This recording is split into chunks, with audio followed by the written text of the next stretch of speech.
এটা যদি চ্যালেঞ্জ করে আমরা উনি সেই রেফারেন্স টানলে জবাবে আসবো, না হলে শুধু শুধু জবাব দিয়ে সময় বাড়িয়ে লাভ নেই।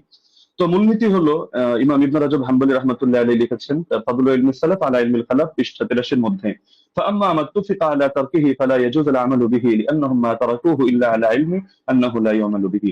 ইমামরা যদি একমত হয়ে যায় যে হাদিসটা এটা তরক করা হচ্ছে, অর্থাৎ তারা কেউ এর আগে ফতোয়া দিচ্ছেন না, আমল করছেন না, তাহলে সেটা আসলে মজবুত থাকে না এবং তার মধ্যে বিভিন্ন দুর্বলতা তৈরি হয়ে যায়, সেটা দলিলযোগ্য হয় না। কারণ এটাকেও এর স্বাদ বলে, স্বাদ কখনো সনদের দ্বারাও হয়, কখনো মতনের দ্বারাও হয়। তিনি তার কিতাব শারহুল আলী তিরমিজির মধ্যে 2 নম্বর খণ্ড 624 নম্বর পৃষ্ঠা, এই কিতাবগুলোর নাম তো অবশ্যই ব্রাদার রাহুল শোনার কথা, এই পৃষ্ঠাগুলো পড়েছেন কিনা আমি জানি না, না হলে আপনি প্রয়োজনে এগুলো চেক দিয়ে আপনি মন্তব্য করতে পারেন। যে তিনি লিখেছেন ওমা হুয়া শাদুল মাতনি কাল আহাদিস আল্লাতী সাহহাতিল আহাদিস বিখিলাফিহা ওয়া আজমাআত আইম্মাতুল উলামা আলাল কওলি বিগাইরিহা। যে হাদিসের ক্ষেত্রে দেখা যাচ্ছে যে উম্মতের আলেমদের মধ্যেও যারা ইমাম তারা এর বিপরীত ফতোয়া দিচ্ছেন,